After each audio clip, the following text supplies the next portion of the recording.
وہ بھینس کا دودھ لے تو اسے کہو غیر مقلد صاحب پہلے قرآن حدیث کی دلیل دینا کہ یہ بھینس کا دودھ حلال ہے، دلیل نہیں ہے تو مقلد بننا، مقلد بن تو تب دودھ لے سکتا ہے، غیر مقلد بھینس کا دودھ لے سکتا نہیں ہے۔ بات سمجھے؟ اب وہ جو حلال کہتا ہے، بھئی حلال کیسے کہتا ہے؟ تو یا تو اجتہاد کرنے کی طاقت رکھتا ہے تو بتا، وہ تو تجھے الف بے نہیں آتی، اور الف بے نہ آنے کے باوجود علامہ ہونے کا دعویٰ کرے گا، اور بڑے بڑے علماء کو کافر اور مشرک کہے گا۔ یہ تو ان کی قسمت میں ہے کہ بڑے بڑے علماء ساری زندگیاں جنہوں نے دین کی خدمت کی، ایک چھوٹے سے چھوٹا ان پڑھ غیر مقلد جسے استنجا کرنے کا طریقہ نہیں آتا، اسے پوچھو گرمیوں میں کیسے کرنا ہے تو سردیوں میں کیسے کرنا ہے، پتہ ہی کوئی نہیں، وہ فتوے لگاتا ہے پوری امت کے علماء پر۔ سب سے بڑی ان لوگوں کی بدقسمتی ہے، یہ جہنمی بنتے ہیں اس لیے کہ پوری امت کو یہ کافر کہتے ہیں، بڑے بڑے علماء کو کافر کہہ کے خود کافر بنتے ہیں۔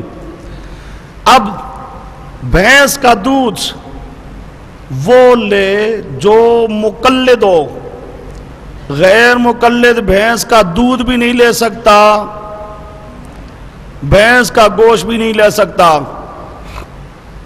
اچھا جی، اب یہاں پر مجتہد اجتہاد کرے گا۔ آگے آئیے، دوسرا ثلاثہ قروء جس طرح نص ہے لیکن احتمال ہے، اب یہاں پر مجتہد اجتہاد کرے گا۔ کیوں کرے گا؟ ایک معنی کو متعین کرنا ہے اس نے، اب وہ ایک معنی کو متعین کرے گا۔ اب ایک معنی کو متعین کرے تو اس نے گناہ کیا، اس نے بعد کے لوگوں پر احسان کیا نا کہ ایک معنی متعین کیا اس نے۔ فقہ یہی ہوتی ہے، کوئی فقہ اپنا مسئلہ بنایا نہیں جاتا، قرآن حدیث کے مسئلے کو ظاہر کیا جاتا ہے۔ قیاس کیا ہے؟ قیاس مظہر ہوتا ہے، قیاس مثبت نہیں ہوتا، احکام کو ثابت نہیں کرتا، مثبت قرآن حدیث ہے۔ قیاس مظہر ہے، قرآن و حدیث کے مسائل کو ظاہر کیا جاتا ہے۔ اچھا جی، اب احتمال تھا نص کے اندر، اب یہاں پر بھی اجتہاد کرنے کی ضرورت ہے۔ مجتہد تو اجتہاد کرے گا، ایک معنی کو متعین کرے گا، اور جو مجتہد نہیں ہے وہ کیا کرے؟ اب اس کو کہا جائے نہیں تو اجتہاد کر، تو اجتہاد کرنے کی تو طاقت نہیں، لا یکلف اللہ نفسا الا وسعها، اس کو اجتہاد کرنے کا حکم نہیں دیا جا سکتا۔ اب وہ کیا کرے؟ وہ مجتہد کی تقلید کرے گا ایک احتمال کے متعین کرنے میں۔ اب یہ مسئلہ بھی کیا ہو جائے گا؟ اجتہادی، منصوص نہیں رہے گا۔ تیسرا تعارض ہو، یہ یامین رفع یدین وغیرہ، یہ متعارض مسائل ہیں، ان میں ایک نص کو، ایک دلیل کو ترجیح دینا ہے۔ اب مجتہد تو اجتہاد کرے گا، مقلد تو اجتہاد کر سکتا ہے نہیں، یہ مجتہد کے اجتہاد کو تسلیم کرے گا۔ تو بات سمجھا رہا تھا، تقلید کن مسائل میں؟ مسائل منصوصہ نہیں، مسائل اجتہادیہ، مسائل اجتہادیہ کے اندر کیا کرنی ہے؟ تقلید کرنی ہے۔ اب اجتہادی مسائل کا مطلب یہ ہے کہ وہاں پر نص موجود نہیں ہے۔ اب کوئی غیر مقلد کہے کہ یہ مقلد تو قرآن اور حدیث کے مقابلے میں امام ابو حنیفہ کی بات مانتے ہیں، تو میرا جھوٹ ہو گیا، کیونکہ قرآن اور حدیث اگر موجود ہوتا تو مسئلہ منصوص ہوتا، قرآن اور حدیث کا واضح فیصلہ موجود ہوتا تو مسئلہ کیا ہوتا؟ منصوص ہوتا، اور مسئلہ منصوص ہوتا تو ہمارے نزدیک وہاں پر مجتہد اجتہاد نہیں کر سکتا، مقلد تقلید نہیں کر سکتا۔ مجتہد کہاں اجتہاد کرے گا؟ جہاں نص نہیں ہوگی، اجتہادی مسئلہ ہوگا۔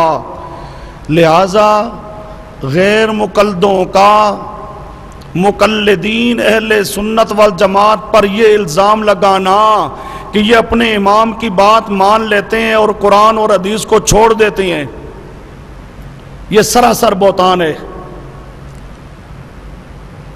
امام کی بات قرآن اور حدیث کے مقابل تو تب ہوتی کہ قرآن اور حدیث کی واضح نص موجود ہوتی، مسئلہ منسوس ہوتا تو ہماری کتابیں تو کہتی ہیں کہ وہاں مجتہد اجتہادی نہیں کرتا اور مقلد تقلید نہیں کرتا، تقلید ہوتی ہے اجتہادی مسائل میں، منسوس مسائل میں نہیں ہوتی۔ اچھا جی، یہ دو باتیں۔ تیسری بات، پہلے تھا تقلید کون کرے گا؟ غیر مجتہد۔ دوسرا کن مسائل میں کرے گا؟ مسائل اجتہادیہ میں۔ یہ جو پھر تقلید کرے گا، مجتہد معین ہو ایک تے غیر معین ہو دو، تقلید شخصی ہو ایک تے غیر شخصی ہو دو۔ اب ذرا بات سمجھو، ایک ہے کہ آدمی یہ کہے بعض مسائل اس مجتہد کے، بعض اس کے، بعض اس کے، بعض اس کے، غیر معین، کبھی اس کی تقلید، کبھی اس کی تقلید، کبھی اس کی تقلید۔ یہ ہے تقلید غیر شخصی، تقلید غیر معین، تقلید لا التعین، او جو کہہ رہا ہے نذیر حسین صاحب دہلوی، لا التعین، غیر معین، غیر شخصی۔ اور ایک ہے کہ ایک مجتہد کے سارے مسئلے مانے، ایک مجتہد کے سارے مسئلے مانے، یہ ہے تقلید شخصی، تقلید شخصی۔ اب عام طور پر غیر مقلد تقلید شخصی کی تردید کرتے ہیں، اور پھر وہ جب مناظرہ مقرر ہو تو کوشش کرتے ہیں کہ موضوع متعین ہو، تقلید شخصی، تقلید شخصی۔ جو ہمارے لوگ ہوتی ہیں یہ ماشاءاللہ ہوتی ہیں، یہ اپنے علماء سے رابطہ کرنے کے بغیر پہلے ہی لکھ کے دے دیتے ہیں، ٹھیک ہے جی تقلید شخصی پر مناظرہ ہوگا۔ دو بات کو سمجھو، اب شخصی پر مناظرہ تو اس کے ساتھ ہو نا جو غیر شخصی مانتا ہو۔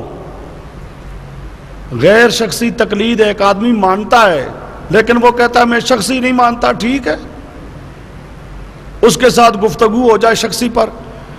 لیکن جب ہمارا مقابل فریق نہ شخصی تقلید مانے تے نہ غیر شخصی مانے، وہ اپنے آپ کو کہے کہ ہم تو ہیں ہی غیر مقلد اور تقلید کرنے والا ہے ہی مشرک، شخصی تقلید کرے تب بھی مشرک ہے تے غیر شخصی کرے تب بھی مشرک ہے۔ جب ہمارا مقابل مطلق تقلید کا منکر ہو، سمجھو ہمارا مقابل مطلق تقلید کا منکر ہے، تو موضوع بھی کیا ہونا چاہیے؟ مطلق تقلید۔ موضوع اب کیا ہونا چاہیے؟ مطلق تقلید، چونکہ ہمارا مقابل فریق نہ شخصی مانتا ہے تے نہ غیر شخصی مانتا ہے، شخصی کرنے والا بھی کافر تے غیر شخصی تقلید والا بھی کافر مشرک، وہ سمجھے؟ تو اب اس کے ساتھ ہمارا جو اختلاف ہو تو کس چیز کا اختلاف ہوگا؟ تقلید مطلق کا، مطلق تقلید، مطلق تقلید۔ ہم مطلق تقلید ثابت کریں گے، وہ مطلق تقلید کی تردید کرے گا۔ بات سمجھے؟ ہاں اگر آپ کے سامنے آ جاتا ہے کوئی آدمی، وہ کہتا ہے جی میں مطلق تقلید مانتا ہوں۔ مطلق تقلید کی دو قسمیں ہیں، ایک شخصی تے دوسری غیر شخصی۔ یہ مطلق تو کسی ایک کے ضمن میں ہوگا، مطلق کا اپنا کوئی وجود تو نہیں ہوتا، اس کے اپنے افراد کے اندر وہ پایا جائے گا، شخصی یا غیر شخصی۔ وہ کہتا ہے میں غیر شخصی مانتا ہوں، ٹھیک، غیر شخصی مان لے، اب بحث کیا ہوگی شخصی کی۔ لیکن جب ہمارا مقابل شخصی کو بھی کہے شرک، غیر شخصی کو بھی کہے شرک، تو پھر موضوع کیا ہونا چاہیے؟ مطلق تقلید۔